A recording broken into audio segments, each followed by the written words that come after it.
Let's go ahead and begin this webinar on what's new in SOLIDWORKS 2015. My name is Matt Morgan. I'm an application engineer with GoEngineer. I got a lot of cool stuff to show you.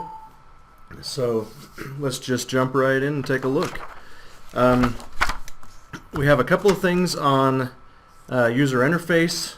I'm going to try to focus on just the things that are new in SOLIDWORKS, not simulation or plastics or flow or any of that kind of stuff. So we'll focus on the things that are new to SOLIDWORKS. We're going to start with the SOLIDWORKS interface. So I'm going to just switch to SOLIDWORKS and take a look. Let me turn off the PowerPoint. Alright, so starting with the user interface, the first thing that I want to show you is something that's new to the view selector. View selector is activated in the orientation toolbar that you get when you hit the space bar. You can turn this on. New to 2015 is the ability to preview. You see the preview over there in the top right corner. The preview lets you see what the view will look like before you get there, so you have an idea of what it's going to look like. Another nice enhancement is you can rotate while you're in that. Before, you always had the ability to kind of see through and pick the things in the background by picking these panels, but sometimes it was still kind of hard to see what you're doing, so being able to rotate it can be pretty handy. If I turn this off, you'll notice, just if I put my cursor on there, it says that the keyboard shortcut for that is Control Spacebar, and you can see I can still activate that if I you see now with that off, it doesn't show up when I hit the space bar, but if I hit Control Space, now it does show that toolbar. So I can rotate that, pick a view, whichever one I like, and rotate to that view. We'll go back to just an isometric view with Control 7 as a keyboard shortcut that's built into SOLIDWORKS for that.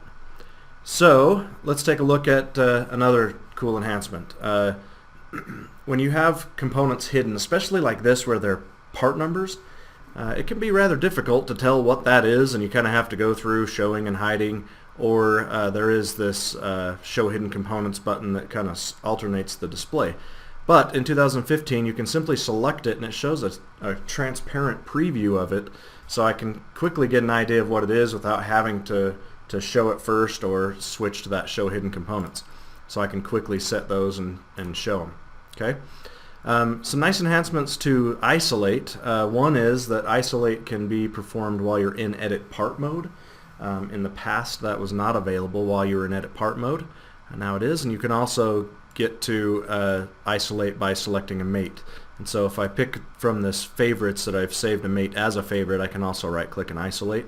So it'll just isolate the components that were used in that mate. Another nice enhancement with the display states, if I save this visibility as a display state, we'll call it casting, because these are our casted components. We'll exit isolate and go back into that display state. Take a look at its properties. There's a new option in 2015 for hiding new components when inactive. In the past, if you created display states and had components hidden and shown, if you added any new components, that component would get added to all display states no matter what.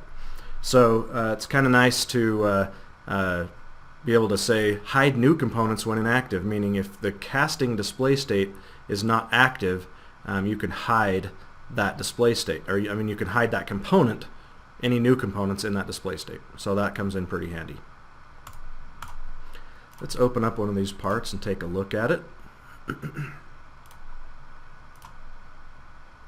Okay, a couple new things in the tree. The dynamic reference arrows are something that you can see just by selecting it on a feature. It points arrows to the parent or child relationships of that feature, and you can see the text that's written there. That's going to be what's embedded under that feature. So the sketch of the Revolve 1 might be what's visible under in text. You can turn that off or on by right-clicking on the title of your feature manager, and you can see right here there's a dynamic reference visualization. Sometimes I think they tried to make the most complicated name for it as possible, but it's easy to find right there on the top of your tree, dynamic reference visualization. Okay. Some other nice enhancements with the right-click menu.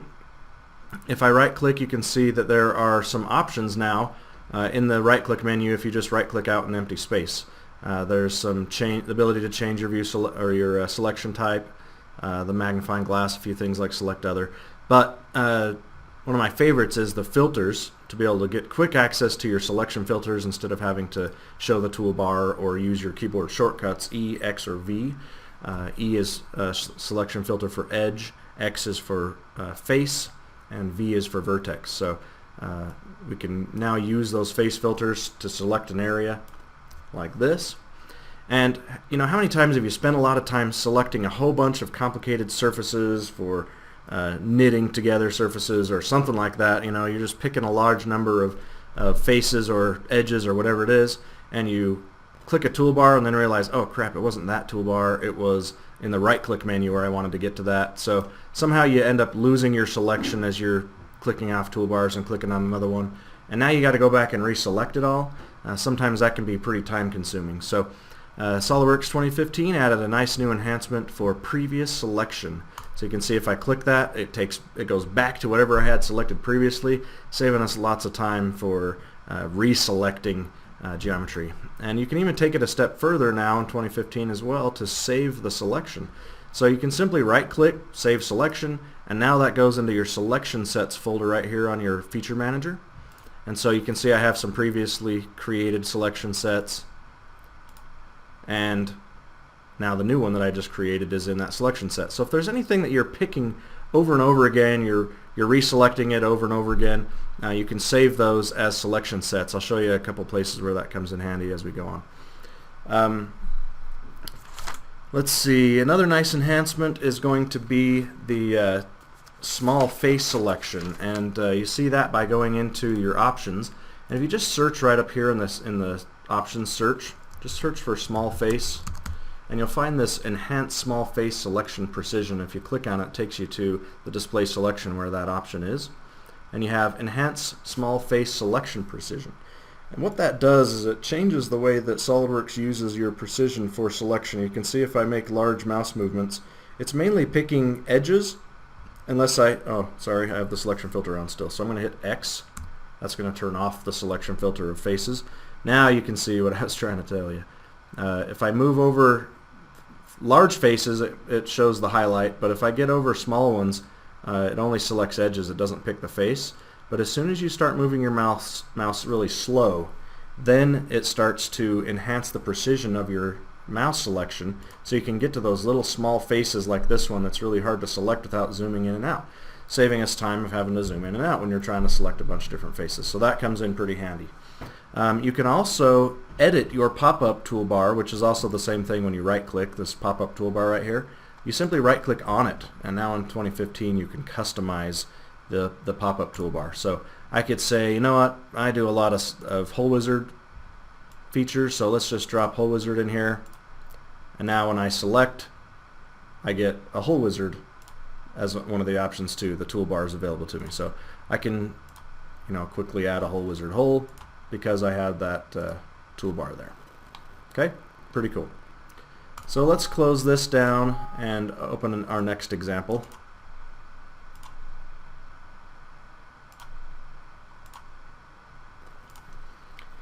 Here we have a part that we're going to take a look at some new enhancements to sectioning and exploded views. So with sectioning, let's say I wanted to create a whole bunch of different sections. You know, we could always drag and drop the plane. They did kind of change the interface to use the triad that's very similar to everything else that SOLIDWORKS uses, so it's a little more consistent on the interface using that triad. But we can add a bunch of different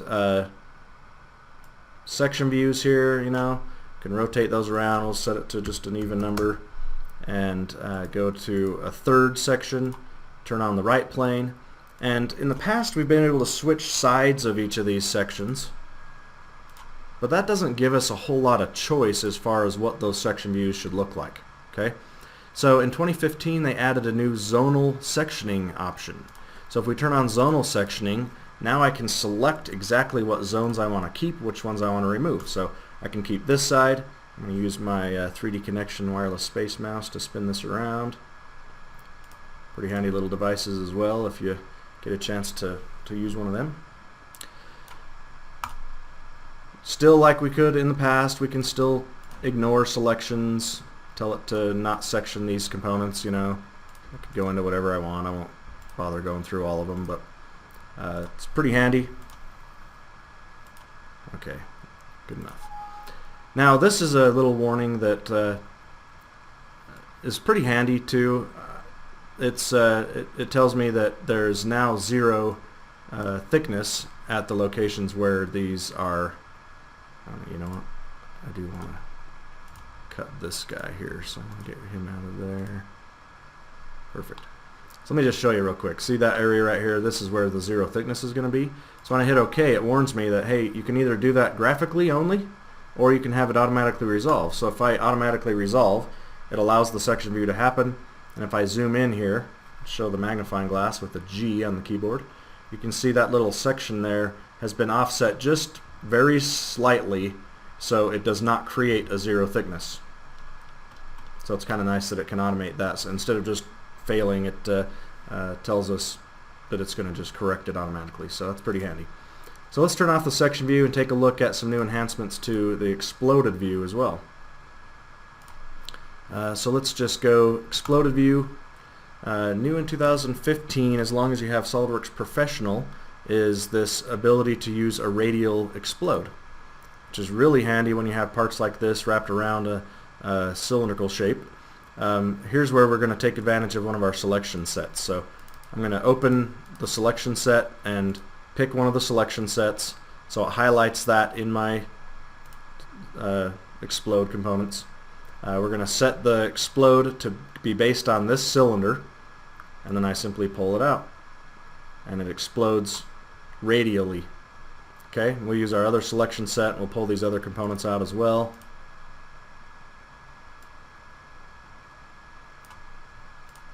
So real quickly we're able to create a nice looking explode. I don't have to create those all as separate steps. So that should work great. Let's go take a look at some new enhancements to our linear explode. So if I just say I want to pick all of these components here,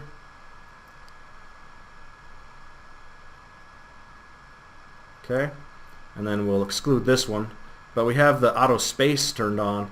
In the past you had to drag the arrow and then drop it before you'd see any preview.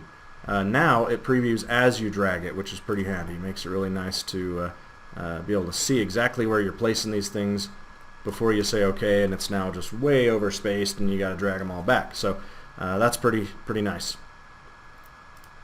So you can see real quickly I was able to create a pretty complicated explode view with just 3 explode steps. Okay. All right. If we move on to the next topic, we're going to take a look at some enhancements to sketches. In sketches, let's delete a few pieces of geometry here. We'll delete a couple of these lines.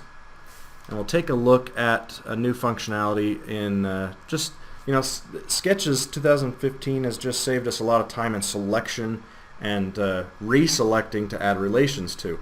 Here's an example. When you draw a tangent arc, it'll always give you the tangent relation to the start point of the arc, but not the end point. Now in 2015, as soon as you end the arc, it pops up the relation box and allows you to apply that without having to escape out of your arc command, control select the two, and add the tangent relation. Okay? If we switch to a line, we can do the same thing. If I just draw a line here and I can say perpendicular right after I draw the line, I don't have to go select the two, I don't have to turn off the line tool, anything like that. Even the spline tools, let's put a style spline in here, draw it like this, and I did that wrong, let me do that again. To get this to work, you have to double click to end the style spline, so then it knows to end it instead of just keep going. So once you do that, then you can add the tangent or equal curvature to the spline, giving us the relations that we want. Okay, added this one automatically, but this one had to be added after, and now that it pops that up automatically, it's really fast and easy to do that. In the past as well, if you picked some geometry like this, the feature manager, or the property manager over here highlights in bold the relationship that's most likely. Okay, if you're not familiar with it, the longer arrow on your origin is vertical, the shorter arrow is horizontal. Let me hide my symbols for a second so you can see that. So horizontal would be the shorter direction, the longer is vertical. But let's say you're clear in here and you can't see the origin. You know, having this bold is pretty nice, but the pop-up toolbar did not have any indication as to which one is most likely. Now in 2015 there's a dashed box around the one that's most likely, so you don't have to zoom out to see your relation or come over here to see which one is bolded and most likely. Okay, so little things, but pretty handy. Let's take a look at a new option in our angle dimensions. This is really cool. If I dimension here, you know, angles have a bunch of different choices as far as where the angle can go just by moving my cursor around. But if you remember, this type of, like this 550 right here is a doubled distance, where you simply drag to the opposite side of the center line and it doubles it and creates this doubled value. So if this will be a revolved feature in the end, you want to show the full diameter, not just a radius. Well, we didn't have a way to do that with angle. We still want these choices too, so instead of dragging it to the other side like you would with a distance, you hold the shift key down. As soon as you hold the shift key, now it doubles it, saving you time of having to go in and add construction lines to give us something to dimension to, right? Same with this one. I can pick this line. Again, I have to hold the shift key down. You will notice that it remembered the selection of the center line. I didn't have to reselect it. That was new a few releases back, but it does remember that now in the angle dimensions. And I can hold shift and place that other dimension. Okay. Another nice enhancement, if you've ever drawn a slot, we have the center point slot, and see how it's like drawing a midpoint line, but we didn't really have a midpoint line option before. I'll escape out of that and we can take a look. Now there is a new midpoint line. There's either a button for it or you can check it on over here in the property manager on the left. So now I can simply draw the midpoint line, and as soon as I finish the midpoint line, it then goes into a line chain, so I could finish out my lines this way, like so. Some enhancements to rectangles as well. We had a center point rectangle in the past that would draw a rectangle like this, but you'll now notice that there's some different options as far as where to place the construction lines. Right now they're corner to corner. Okay, so if I delete that, you can see that you can switch it to midpoint, draw a rectangle like this. You also notice that those are available in all rectangle types now instead of just the center point rectangle. So I could do a corner rectangle with midpoints on, get my rectangle in there. Okay, pretty handy, especially in this case. Once I put a few dimensions on here, let's just say this is, give it some dimensions, we'll say it's 10 by 15. Now I want to drop this right here on the midpoint, so I can just drag the midpoint. I don't have to put a point there, there's already a point there because of my construction lines. So let's make this a little bigger. Okay.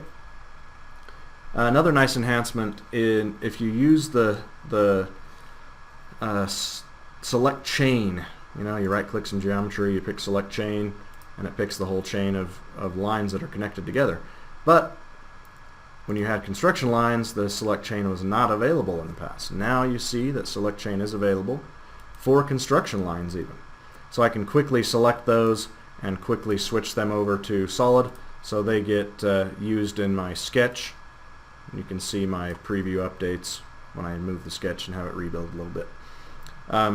And by the way, this is being revolved as a select contour. So the contour selection is somewhere in here. So as every time I add geometry like this, even if it's overlapping or anything like that, it's still just picking the contour that it can find inside that region. So that's why the preview is all updating, even though I have extra lines over the top of each other. Another new enhancement to 2015 is the ability to segment lines. So I could say segment this with 6 different sketch segments. What it will do is create equally spaced, equal length lines. So if I show my relations again, you see they're all equal and collinear relations have all been defined. Okay, so I can delete those still and make a change to it, but now all these other ones are equal length, And thinking about it, if you really want to, I mean, there's a few places that I can think of using this. You guys could probably think of a lot more than me even, but you'll notice that there are options for, I mean, this would help with ribs. Like if you're trying to create an ice tray, you can create the outside shell of the ice tray, just draw one construction line down the middle, evenly space it, and then start drawing ribs connected to each of these endpoints, and you have an equally spaced rib. Really fast, really easy. So those are a couple of the enhancements to sketching. You have the ability to segment lines or arcs. It's not just lines. Sorry if I'm going quick. I'm trying to get through as much as I can within the hour I have to go over this. So let's take a look at some drawing enhancements. Okay, drawings have a lot of pretty nice enhancements that I think you'll like. If I window select all of these balloons, go to the more options, you'll see that there's a new leader type for balloons, spline balloons. So you can see I can pull that around, adjust it like a spline. It's kind of like a style spline. These come in really handy, especially if you have to make pattern drawings. These are the recommended or required spline type for pattern drawings. They can also help you just get into those hard to reach areas, you know. Nice style spline leader for the balloons. On the revision table, nice new enhancements. There's first of all, we see that it has a new button to add a revision. You don't have to right click to add a revision. And second of all, you'll notice that the zone column here, when I place this revision leader, it gets added automatically. Okay, and the second one is for a dimension that I forgot to put in, so let's throw that in now. If I go to the dimension tool, I pick a line and I pick a point, and now there's a new option for this little four-way compass. So if I want to draw I want to dimension an angle from vertical here, I no longer have to draw in the construction line, put it on a layer that I eventually hide. I can simply select the point and it shows the little compass, and I can pick vertical to get this dimension in. If you right click on the dimension and go to the display options, there's also some new options to switch that dimension around to vertically opposite or exclamatory angle. So if I go to vertically opposite, I can switch that to the opposite side. Maybe it makes more sense here. So I'll put that symbol there. Now notice that the revision zone got added automatically. I'll go back to that now. You can see that if I move this around, it changes the zones as to where that's placed. So I can, you know, drop this somewhere. And if you go to view, you can turn on your zone lines if you like. So I can go to the zone lines, and now I can see where those zone lines are. So you can kind of see whenever I move this back and forth, if you watch that zone box, it's going to change based on these zone lines, and those are set up in your sheet format or title block. Okay. You can also use those to add location labels. So if I just click on this symbol, it's going to add the location label. If I click on this view, adds the location label to the view. So that's a great way to show where the view is when you're looking at sections or detail views like this. You can see if I just go to sheet 1 and I take detail view, drag it onto sheet 2, then the label now shows that it's on sheet 2 in zone B1. Okay. Let's take a look at this view here. One nice new enhancement in 2015 is the ability to open a part or open it in position. Okay. So the open in position, you'll see when I open it, it's going to take the part that's sitting in an isometric view and rotate it to this view. Okay, so I'll pick that view. It rotates to match the same view as the drawing. That's also available in an assembly. So if you're looking at a weird angle drawing view or an assembly where your part's in a weird position, you want to open it in that position to see what the part looks like so you can get an idea of the orientation. You can open it in that position, which is pretty handy. What I'm going to do in this view is change up my hole pattern here. So I'm going to delete one of these points. I'll add a couple more points here.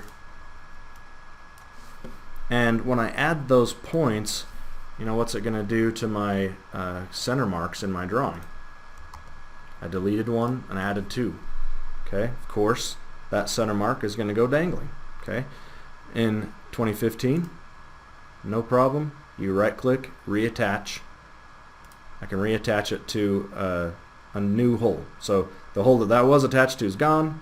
Now it's reattached to this one. I can also add to center mark and include this one in the same center mark group, which allows me to still control all the group settings. Like I add radial lines, you can see it puts radial lines on all of the holes within that group. So no longer do you have to add a separate center mark that's not really attached to the same group.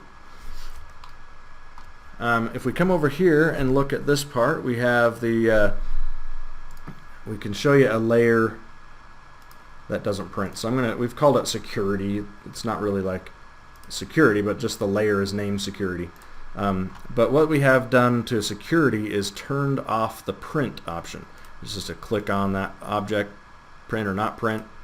And so with that being set to that layer now that's set to not print, if I go to the print preview, you can see that that does not print.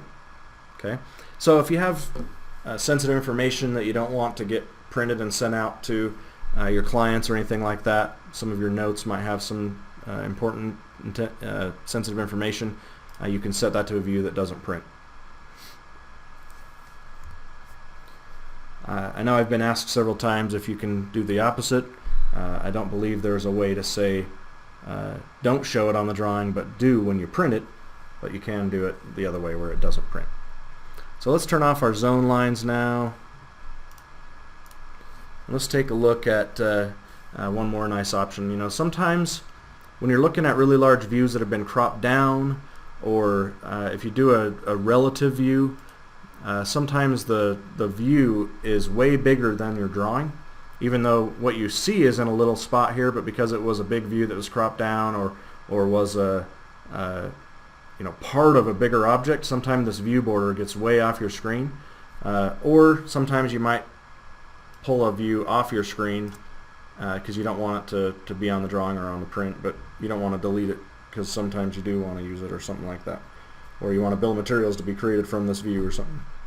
But so what I'm going to do is just pull it way far off the drawing just to illustrate this new function. You know, if you zoom to fit, it's always going to fit all of the views and visible objects in your drawing. So if your view border goes way off your sheet, or if you got a drawing view that's off your sheet, zoom to fit doesn't really zoom where you'd want. Now there's a new option that you can put on your heads up toolbar to zoom to sheet. So if I zoom to sheet, then it zooms just to fit the paper instead of to fit every visible thing like zoom to fit does. So I love that new command. Makes things a lot easier. Let's take a quick look at eDrawings.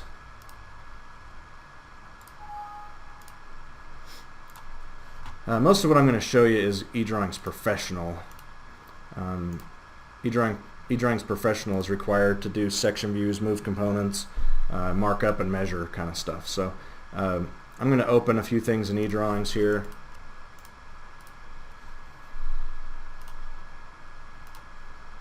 Alright. I uninstalled a version. It lost the file association, so I need to fix that. But let's just... Oh, there we go. We got them in there. That's good. So the first thing you'll notice is that the interface is completely different. They've tried to make it mimic the look and feel of the mobile version of eDrawings. So if you use eDrawings on iPod, or well, an iPhone, an iPad, a Droid tablet or Droid phone, you have the mobile app that is all based on touchscreen. So they've kind of changed the interface to be easier and more consistent, whether you're using it on a computer or on a touchscreen or a tablet. The functionality is easier to access through more of clicking instead of right-clicking and things like that you're used to with eDrawings. So you know, if I wanted to move a component, I still have all that kind of functionality. I can pull these parts out rotate them a little bit. If I want to look at measure, again, that's part of eDrawings Professional, and you get that with SOLIDWORKS Professional. So I can measure things with it. If I go back to home and put everything back in its place, and section, you still have the same kind of section capabilities. Markup is over here. You could add notes, you know, add event to this, whatever you want to put in there. The component tree has a little more functionality to it. There's ways to filter and search for things. You can still see the full tree. Down on the bottom are some options to hide, show, change visibility, or isolate, which is a pretty handy one. I can just say isolate this handle, and you know, you can see that just the handle is there. Switch back to home.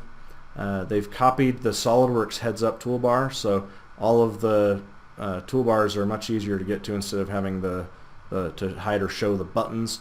You have a lot more of the look and feel of SOLIDWORKS. Even the saved views. This file that I open right here is a SOLIDWORKS file. You can see it's this one right here, this low-pressure steam boiler. It was not an eDrawing beforehand. So it's actually able to read the saved views in SOLIDWORKS now. In the past, you would have had to publish it as an eDrawing for those saved views to show up. But eDrawings can open SOLIDWORKS native files. But now it does support those named views, so those show up. You also have the same kind of heads-up interface that you have with SOLIDWORKS. And last on this particular example is that you can see the custom properties of this assembly are also available. So if you have descriptions or drawn bys or anything like that that you want to be able to access, that's available in file properties now with just a native SOLIDWORKS file. Let's take a look at how eDrawing supports the simulation functionality. New is the ability to just quickly hide and show the symbols for how your object is restrained, what the boundary conditions are. You know, you can hide and show those just to give whoever you're sending this to a much better idea of how your model was restrained and loaded, so when they're looking at the results it makes a lot more sense. So we can look at stress, displacement factor, safety. We can turn the mesh on and visualize all that stuff. So I said I wasn't going to talk about simulation and plastics, but it's eDrawings. And it supports a plastic result too. So this is a fill time for an injection molded plastic part. So we can save those plastic results also as an eDrawing.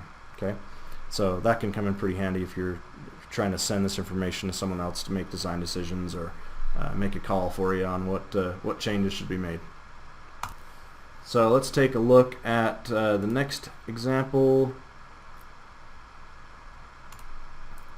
Let's do the components. The treehouse I'm not as familiar with, so I'm going to skip that one. But treehouse is new in SOLIDWORKS, standard or higher. I mean, standard is the lowest one, so every SOLIDWORKS seat has treehouse. It's basically a way to define file references before you even build the assemblies. You can build the assembly references with parts and drawings and all that stuff. You can also view an existing assembly in a nice tree structure that lets you see the assembly, its sub-assemblies, and its parts all kind of in this family tree of file references. So it's pretty nice. I'm going to jump into assemblies and take a look at what's new in assemblies. The first thing that we're going to talk about is a new mate type. Again, really a time saver. So let me select through this. Let's undo that. Select through here. I'll pick this face, and the default is obviously going to be coincident, but under advanced mates there is a new profile center. You can see that just centers the two profiles on each other. If they're rectangular, you have the option to rotate.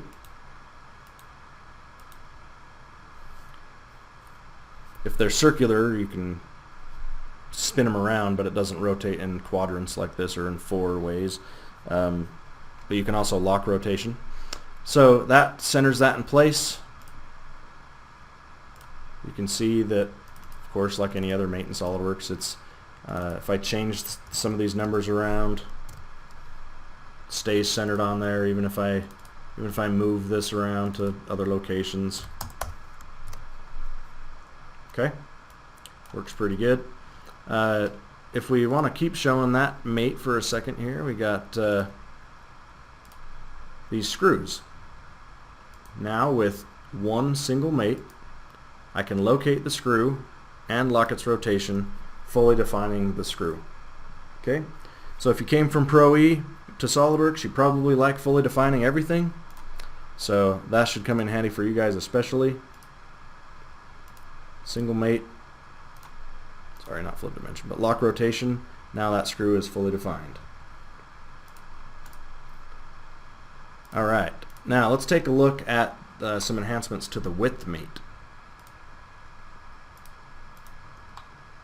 Okay, in the past, if you control selected all four of these faces for the width mate and you hit the mate tool, it would automatically assume the width mate, which is handy. It's a lot easier than having to select and then rotate and select again. You can just do all that first and then hit the width mate and it will automatically put them into the right boxes. The thing that's new in 2015 is there's some more options instead of just centered. In the past, the width mate would only center selections inside each other, so it would center the two tab selected faces in the middle of the two width selected faces, or the tab selection can be a cylinder, so it doesn't have to be two faces. But you can say put it based on a percentage, so instead of right in the middle I can say go to 25%, 75%, whatever. We can use a dimension, so I could say go to 50 millimeters. Or, in my opinion, the coolest one is this free. With free, it basically defines a limit mate for you. So you can see it just locks it in between all the selected boxes, lets it freely move, but stops as soon as it hits that face. So instead of having to go through and add limit mates, you already have all that done with just a single width mate. So really time saving, pretty cool in my opinion. Okay. Now let's see, what do I got next? Let me look at my notes here. If I can find where I'm at. Alright, so next let's take a look at the limit angle mate. Okay. If we add a mate between these faces here, we turn on angle or limit mate. Both of them have a new option that's really handy, this reference entity. You probably, more people than I'd like to admit have probably called tech support because they have they've had assemblies that have flipped directions. The angle mate has flipped to the other side, or the explementary angle, or any of that kind of stuff. What you can do now, let's switch this to a limit angle mate and put some numbers in here real quick. So let's say, let's go 45 and between 90 and 0 is where this can travel. And this new option right here, reference entity, lets me select a reference, and so it uses, see this little kind of pie shaped piece here, that's basically defining the reference as to where that angle is, so it won't ever switch to one of these other quadrants unless I come in and flip dimensions. So it will help maintain the correct angle instead of flipping dimensions or flipping alignment on you. So that reference will give it an extra level of definition that will really define that better, where it will stop flipping. So that's a huge time saver too, and I know a lot of people have called just because the plane normal is flipped or things like that, and it's lost its reference and flipped backwards. Hopefully that'll save you a lot of time. Another nice enhancement, just while I'm talking about that limit mate here, in the past, if you double clicked a limit mate dimension, you could only see the current angle. You could not see the max and min angle in a limit mate. Now in 2015, you can see that the current angle is here and the min and max is available all in the modify box, saving me some steps of having to go to the mate, right click, edit definition, find the box, scroll down to it and find it. I can simply double click the dimension now and get all of the access to all that functionality. Okay. Now while I'm moving this around, you can see that can be pretty difficult to get it to go to those limits, just because there's so many other degrees of freedom here. As I move this around, it might move all over the place just because of the way that I have this thing free to move still. So it can be pretty difficult to get things to move the way that I want. Well, SOLIDWORKS has given us some tools to help.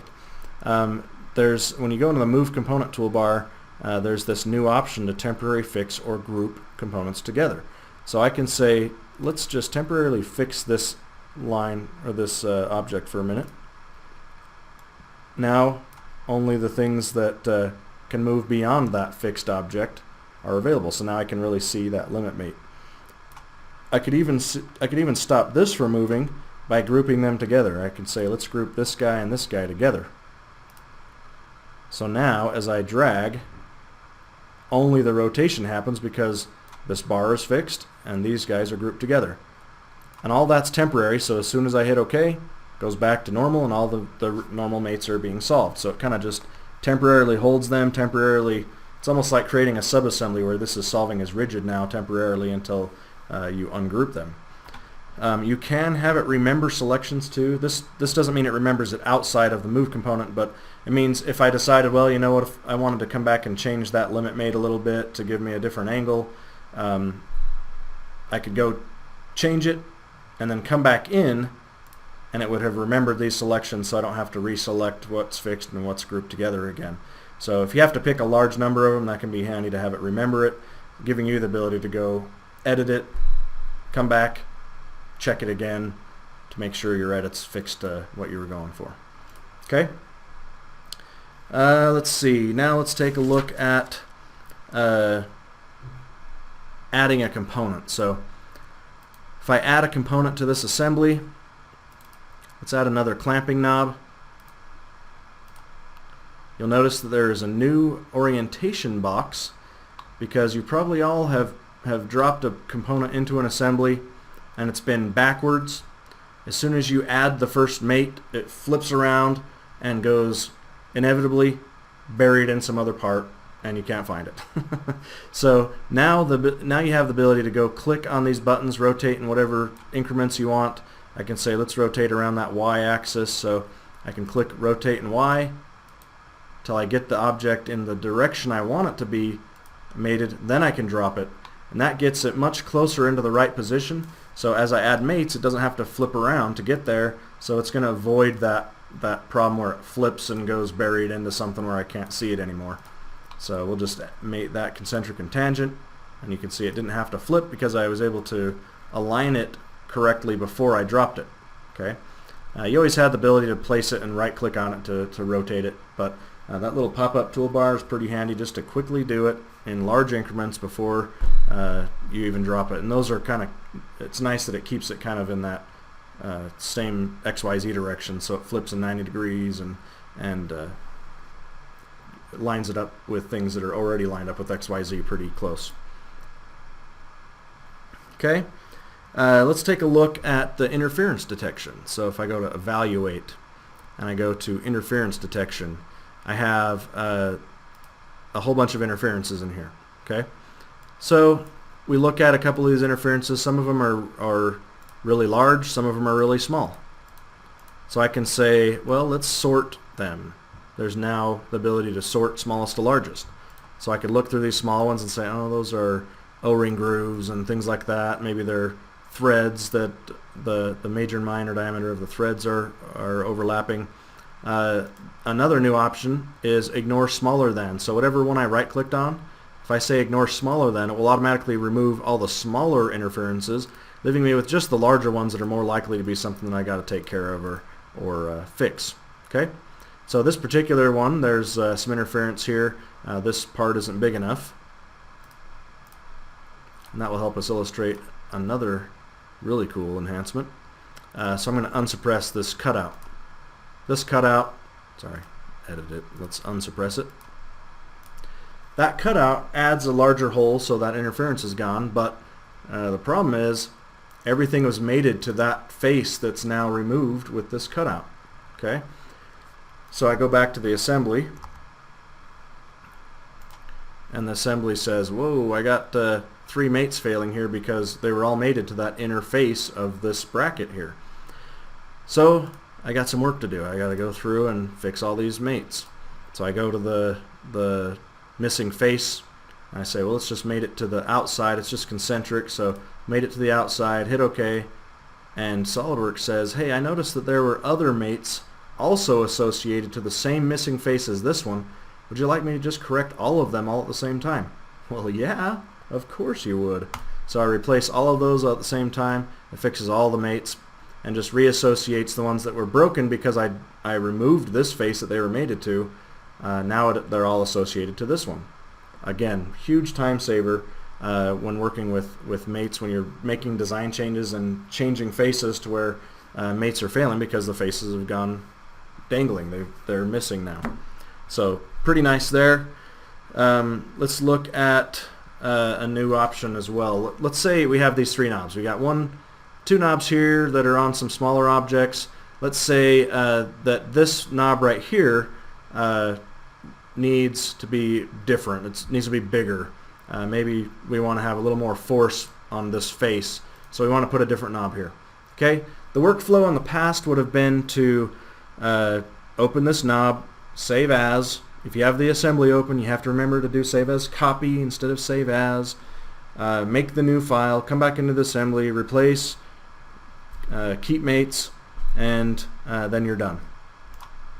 In 2015, I simply say make independent. If I can see it, it's in here somewhere. There it is. Make independent.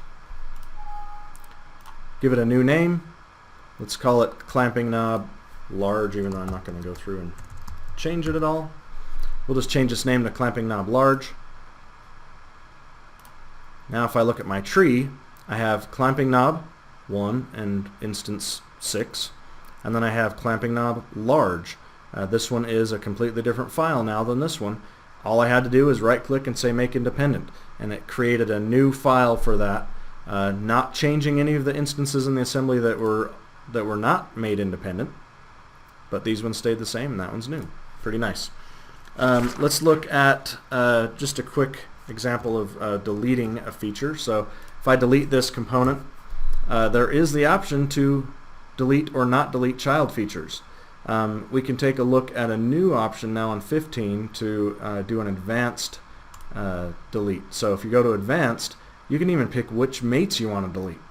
If there's any reason you know that the new part you're going to replace this bracket with needs a concentric and slot mate, you can leave those there and just reassociate them to the new component, and you can say don't bring in the width mate. Pretty nice. I'm just going to delete all mates, but you could say don't delete one, don't delete these, delete however you want. So I'll delete them all, delete that component. Now one last thing on assemblies that I want to show you is the copy with mates. If you've never used copy with mates, it's a really handy tool to simply take all of these components that are all mated together. There's concentric, coincidence, there's all kinds of mates between each of these components. I can say copy with mates, and it copies all of those components with their mates, and the only thing that I need to select now is what's not mated between these components. Okay, so let's say I come over here and I say, alright, concentric, we're going to mate to this one, and width is going to be to the faces of this part now, and then the concentric, use a magnifying glass, and with G on your keyboard pops that up. Use a magnifying glass, we'll click that component, and now we have all these in place. Now the new thing in 2015 is that it supports a few more advanced mates like width and symmetry. Okay, the rest of it's been there before. You've had that availability. Hopefully you've had a chance to learn that and use it and save some time with it. But now in 2015 it supports more of the mate types. So as you can see, this part's in place. The width mate's still there. All the mates are intact. All of the mates to the knob are all intact. Saving us a lot of time, and instead of having to like make that a sub-assembly or something so we can move it all together. Okay? So pretty handy enhancements to assemblies. We're running out of time.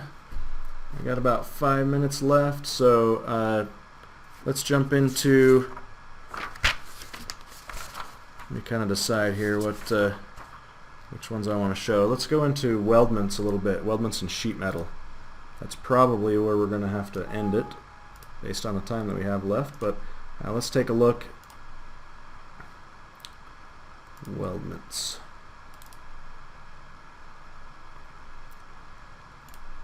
Alright, so first thing we'll look at in weldments is a structural member. If we edit features, we have the ability to use groups to help select a large number of selections in one structural member feature, but we group them together based on if they're all connected or parallel. So you can see these are all parallel. So the next group, they're all connected, and the nice thing about 2015 is that it highlights those very visibly, very easy to tell which object is assigned to which group. You can also put your cursor on them and it will tell you what group they're on, group 1, group 3, just by touching them, so you can tell what group you need to do. The ability to edit the corner treatment has also been enhanced a little bit. The nice enhancement is that this box being open used to block the ability to zoom and pan and rotate. Now it no longer does that, so I can zoom, pan, rotate while this box is open. I think they call that something fancy like non-modal, but to me it's just I can still zoom, pan, rotate with the box open. So while this is on, let me just take a look at the trim order. It's a little easier to define the trim order, so I could change this component here to trim in a different order, so it trims with that bottom cross brace, or I'd never do this way, but you can have it trim all the way through there if you wanted. But I'm going to cancel that and just go back to the way it was, because it really is the best way in my opinion right there. And let's take a look at the gussets. Okay, if I just zoom in around here a little bit, you'll see that there's a gap between here. That used to throw a wrench into the gussets. So now, let me just give this a 100 millimeter gusset. So now it can cross gaps like that. Okay. Not only can it cross gaps, it can also go on circular profiles, so like pipes. You can also place one between a circular pipe and a solid object. You just have to pick an orientation. So I pick this edge as the orientation. No problem, puts that right in. And then this one used to also give us some issues too, where it had to cross where there were gaps in multiple components here, where there's a gap between it. So no longer. Gussets have a lot more capabilities now, and really easy to work with. Let's add an end cap. There's a new end cap choice. We had put it on the outside, recess this back so the end cap is inset, or we can now put it inside the pipe or tube or whatever it is. So we're going to put this on this rectangular tube. We're going to say inset in 10 millimeters, and we're going to say go 1 millimeter from the outside wall. We're going to add a fillet 5 millimeters. If I just do a quick section view, you kind of see how that worked. So put it in 10 millimeters. It's 1 millimeter off the wall here. You can also see that at this end cap, it's going parallel to the face that we're capping, but you can see that it made sure that the geometry was normal to the face, so you can always cut it with a water laser or plasma cutter, and it's always going to go normal too. So really easy to make those. Just inset them in. It creates them the way that you'd expect. Let's see. Weld beads have had some enhancements. If I go to the weld bead command, I can now weld across multiple bodies. So I can pick this body and then weld onto both of these bodies. It's a little slow right now. I don't know if it's the GoToMeeting or what, but there we go. Okay, and then we'll add a new weld path, and we'll pick where one body touches in multiple locations. That's also no problem for the weld bead command. It accommodates all three of those locations where they touch. We'll do another new weld path. We can weld that where there's a gap right here. I can just pick the face of one side and the edge of the other. If I can get that edge, there we go. We'll do another new weld path. And now we're going to switch to weld path, which is even more flexible, because now I can just pick an edge and have it follow that edge. When you do the weld path, it can span across multiple things too. So with this particular shape here, I want to go here, which would have been no problem before, but this one would have been. Now I can just use the edge, and it creates a nice weld bead across there. Again, this is the weld bead, so it's just a graphical preview, but there is a weld folder with all those welds in it, and you can put weld tables on your drawings and things like that with it. Okay. Another thing that weld beads can do is follow a sketch. So if you had some sketch on this plate that was just an S shape for some reason, you could just weld it with a sketch. Okay. So weld beads have had some cool enhancements. Now, let's take a look at the cut list. They made an enhancement to the cut list that makes a lot more sense. There used to be an option called Create Cut List Automatically, but it didn't really create the cut list automatically. So they changed the name. I think it was called Automatic Update, and they changed it to now there's two options. One is to create cut list automatically. That's what the first one did. That's what 2014 did. Now there is an option to update automatically. So the difference is create cut list automatically means if I say right click update, it'll automatically go through and build the cut list like these gussets and end caps would be merged into some folder where they're all the same object. Okay. If you go to update automatically, see that update? That's when this is on. You have to click update. Update automatically says every time you rebuild, make sure that these are all up to date. So now those gussets and the end cap that's the same as the one over here goes into a similar folder. Okay. If we look at our options under weldments, there's also, here's the two options that we were just talking about. They're available here or in a right click. But there's a new one that's pretty cool, to rename the cut list folders with the description property value.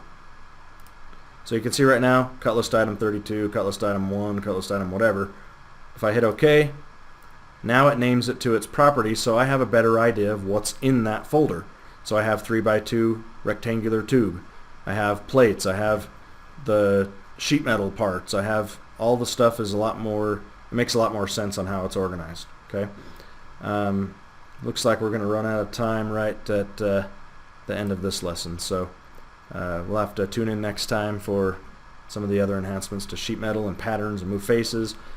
Please check your What's New manual. There's a lot of great functionality that's new in 2015. Take a look at it. We're only able to scratch the surface here today when we went through this. So let's look at one more thing. If we save bodies,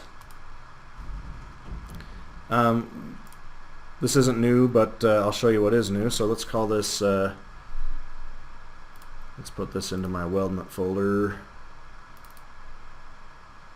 We'll call it frame. And this is what's new right here, this option. Derive resulting parts from similar bodies or cut lists. So that means if you have a cut list that has 5 objects in it, it will create one part file and 5 instances in the assembly. In the past, it would create 5 separate part files. Now it creates one part file and 5 instances instead, so really handy. So let's go ahead and auto-assign names. We'll have it copy the custom properties to it and also the cut list properties into the file. Then we'll let it do its thing, save all those parts out. So now it's done. If I switch to the assembly, you can see that I have all the bodies saved, but the nice thing is you can see gusset 2, instance 1, 2, 3, 4, 5. Instead of gusset 1, gusset 2, gusset 3, it's the same gusset used 5 different times. So it really saves us. It gives us accurate cut lists now, bill of materials now. Instead of having a part for every body that you had in your part file, now it is anyone that was the same shape is now the same part, and you have duplicate parts in here, so you have the right number in your bill of materials. Okay. Thanks for joining us today. I hope you saw something that would help you out throughout your design process.